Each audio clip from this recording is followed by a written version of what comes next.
गुजराती गायक सागर पटेल इस साल कनाडा में लिटो इमिग्रेशन इंडिया प्राइवेट लिमिटेड द्वारा आयोजित नवरात्रि कार्यक्रम में धूम मचाएंगे।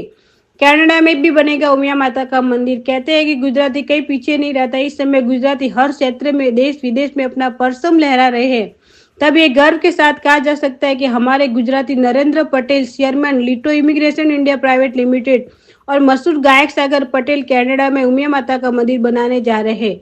इस आध्यात्मिक पहल की घोषणा गायक सागर पटेल के जन्मदिन समारोह कार्यक्रम में की गई।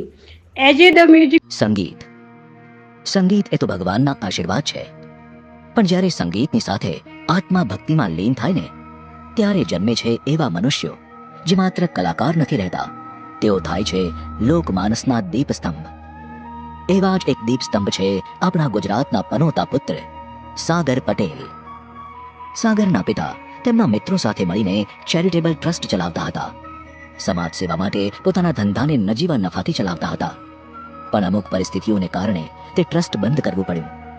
બાકી રહી ગયેલી રકમના સાચા ઉપયોગ માટે તેમણે એક ભવ્ય પ્રફુલ્લ દવેના ડાયરાનું આયોજન કર્યું.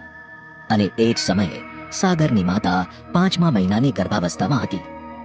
ડાયરામાં બેઠા બેઠા માતાજીએ પ્રફુલ્લ દવેના ગીતો સાંભળીને મનમાં વિચાર કર્યો, મારો દીકરો પણ આવું ગાય, સંગીતમાં પ્રખર બને. કદાચ એ ભાવના જ આશીર્વાદ બની અને થોડા સમયમાં સાગરનો જન્મ થયો. પણ એ જન્મ સરળ નહોતો. માતાજીને ઘણી તકલીફો આવી. ત્યારે તેમની દાદીમાએ કહ્યું હતું, આ બાળક તો સતીમાના આશીર્વાદથી માં ઉમિયાનો ભક્ત જન્મશે. જેમ જેમ સાગર મોટા થતા ગયા તેમ તેમ તેમના ગીતોમાં ભક્તિ પણ ઊંડાતી ગઈ. માત્ર 8 વર્ષની ઉંમરે પોતાનું પહેલું ગીત ગાયું અને પછી તો સંગીત એમનો શ્વાસ બની ગયો. તેમનું પહેલું આલ્બમ હે સૈયર સફળ રહ્યું અને પછી તો રોકાવાનું નામ જ નથી લીધું. આજે તેમણે 2000થી વધુ ગીતો ગાયા છે. લોકગીત, ભજન, ગરબા, ડાયરા જે વિશ્વભરમાં ગૂંજે છે. યુએસએથી લઈને કેનેડા, ઓસ્ટ્રેલિયાથી લઈને આફ્રિકા સુધી ગુજરાતની સંસ્કૃતિનું સરનામું બનેલા છે સાગર પટેલ. ત્યાંના લોકો સાગર પટેલને માત્ર કલાકાર તરીકે નહીં પણ પોતાના દીકરા સમાન પ્રેમ આપે છે. ટીમ મેમ્બર્સને આજે ઘણા બધા મારા મિત્રો અને જેમના સાથે મેં સામાજિક કાર્ય કર્યું છે એવા રાજકીય નેતાઓ અને સામાજિક નેતાઓ જેમને એમનું જીવન પણ સમાજને અર્પણ કર્યું છે એવા ઘણા બધા લોકો અને મારા મિત્રો, મારા ચાહકો, મારા ફિલ્ડમાં જે લોકો મારી સાથે ગાય છે એવા કલાકારો પણ અહીં ઉપસ્થિત રહેવાના છે. સાગરભાઈ, તમે આવનારા બહુ પ્રોજેક્ટ એવા કર્યા છે, એમાં તમારો ખાસ પ્રોજેક્ટ કયો હશે ને આવનારા દિવસોમાં કયા તમે પ્રોજેક્ટ લઈને આવવાના છો? અત્યાર સુધી ઘણા બધા ગરબા ગીતો ગાયા છે અને હવે એજે મ્યુઝિક સાથે અમે ખૂબ બધા પ્રોજેક્ટ કરવા જઈ રહ્યા છે. અને ગુજરાતમાં એમ કહેવાય કે એકી સાથે 30 જેટલા ફિલ્મો અમે બહાર એનું એ કરવાના છીએ, રિલીઝ કરવાના છીએ. અને એમાં જેટલા પણ ગીતો આવે એ બધા જ તમને ગમે એવા છે, પિક્ચરો પણ ગમે એવા છે અને આવનારા ભવિષ્યમાં ગુજરાતને ગમે એવા ગીત સંગીત લઈને અમે આવવાના છીએ. ओके सर, उमिया माता मंदिर कनाडा में बनाने का विशेष उद्देश्य क्या है?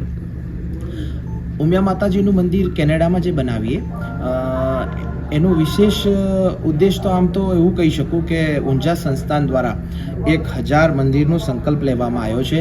એમાંના ઘણા બધા મંદિરો અત્યારે બનીને રેડી થઈ ગયા છે. જે શિખરબદ્ધ મંદિર છે, મેં જ્યારે ઓસ્ટ્રેલિયામાં પહેલી વખત પ્રોગ્રામ કર્યો 2022ની સાલમાં, ત્યારે મેં ઓસ્ટ્રેલિયામાં પણ સંકલ્પ લેવડાવેલો હતો. સિડની અને મેલબોર્નમાં પણ મંદિર બનવાની તૈયારી શરૂ થઈ ગઈ છે, જમીન પણ લેવાઈ ગઈ છે અને શિખરબદ્ધ મંદિર બનવાની શરૂઆત થઈ ગઈ છે. તો હવે કેનેડા વાસીઓને કેનેડામાં વસતા ઉમિયા માતાજીના ભક્તોએ પણ સંકલ્પ એક લીધો છે કે અમારા કેનેડામાં પણ માતાજી પધારે, ઉમિયામાં પધારે. તો ઊંઝા સંસ્થાન વતી હું ત્યાં માતાજીને બિરાજમાન કરવા માટે જે પણ કંઈ કરવું પડે, મંદિર બનાવવા માટે જે પ્રોગ્રામો કરવા પડે, માતાજીનો પ્રચાર કરવા માટે જે પણ કંઈ કરવું પડે એ હું કરવા તૈયાર છું. અને ઝડપથી માતાજીનું મંદિર ત્યાં શિખરબદ્ધ બની જાય કેનેડામાં અને મા ઉમિયા કુમકુમ પગલાં પાડી ઊંઝાથી કેનેડામાં આવે. એકચ્યુઅલી આપણે છે ને પહેલાં સ્ટાર્ટ કર્યું હતું એજે ધ ફિલ્મ ફેક્ટરી અને એની અંદર આપણે 3 ફિલ્મ ઓલરેડી આપણે શૂટ કરી અને રેડી થઈ ગયા, રિલીઝ માટે રેડી છે. અને હવે બીજી 27 ફિલ્મોનું આપણે એનાઉન્સમેન્ટ લાસ્ટ 2 મંથ પહેલાં જ આપણે કર્યું છે, એનું ઇવેન્ટ કરીને આખી ઇન્ડસ્ટ્રીઝને સાથે મળીને.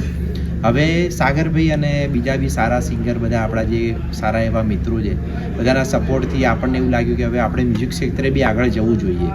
તો એની માટે થઈને આપણે હવે અત્યારે સ્ટાર્ટ કરી રહ્યા છીએ એ જે ધ મ્યુઝિક સ્ટુડિયો, જેની અંદર સૌથી પહેલાં આપણે સાગરભાઈની આજે એમનો બર્થડે છે, તો 31 વર્ષ એમને પૂરા થયા. તો એની એક ગિફ્ટ તરીકે આપણે એક સૌથી પહેલાં સ્ટાર્ટ કરશું 31 ટ્રેક્સ સાગરભાઈની રિલીઝ કરીને. નરેન્દ્ર પટેલ, પાલનપુરનો વતની છું અને અત્યારે ગાંધીનગર રહું છું.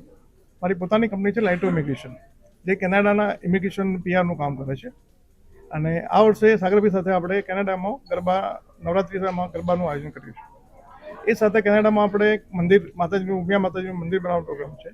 બહુ સંકલ્પ લીધો હતો અને સાગરભાઈનો સહકાર છે, તો એ સાથે આપણે ત્યાં કેનેડામાં મંદિર બનાવવા જઈ રહ્યા છીએ. મંદિરની જો નિર્માણ થશે કઈ રીતનું હશે મંદિરમાં એની વિશે થોડું જણાવો. મંદિરના નિર્માણમાં એવું છે કે ત્યાં આપણને કેટલી જગ્યા મળે છે. મારા પાર્ટનર છે જે સુમિત સિંહ છે, એ લાઇટો ઇમિગ્રેશનના ડાયરેક્ટર પણ છે, એ આપણને ત્યાં જગ્યા પ્રોવાઈડ કરવાના છે. કેનેડિયન લોઅર પણ છે, એ કેટલી જગ્યા મળે એના પર આપણે ડિઝાઇન કરશું ને એ પ્લાનિંગ કરશું. એમાં એવું બી પ્લાનિંગ છે આપણું કે ભવિષ્યમાં આપણા ગુજરાતી ભાઈઓ આપણે ત્યાં જાય, એમને રહેવાની વ્યવસ્થા થાય, જમવાની વ્યવસ્થા થાય, એવું આખું મોટું પ્લાનિંગ અત્યારે એવું પ્લાનિંગ છે. માતાજી શું કરાવી શકે છે આપણી સાથે, કેટલી જગ્યા આપે છે એના પર ડિપેન્ડ. નવરાત્રીમાં જે કઈ રીતનું આયોજન 9 દિવસનું રહેશે? નવરાત્રિમાં એવું છે કે આખા કેનેડામાં બધા સ્ટેટમાં આપણો પ્રોગ્રામ છે. 18 થી 19 જગ્યાએ પ્રોગ્રામ છે, ગરબાના પ્રોગ્રામ છે. કોઈ જગ્યાએ ડાયરાનો બી પ્રોગ્રામ છે. એટલે એટનો ટોરેન્ટોથી લઈ વેનકુવર બધા સ્ટેટમાં આખું કેનેડા કવર છે. નાયગ્રા ફોલ છે, બધે જ આપણો પ્રોગ્રામ છે નવરાત્રિ.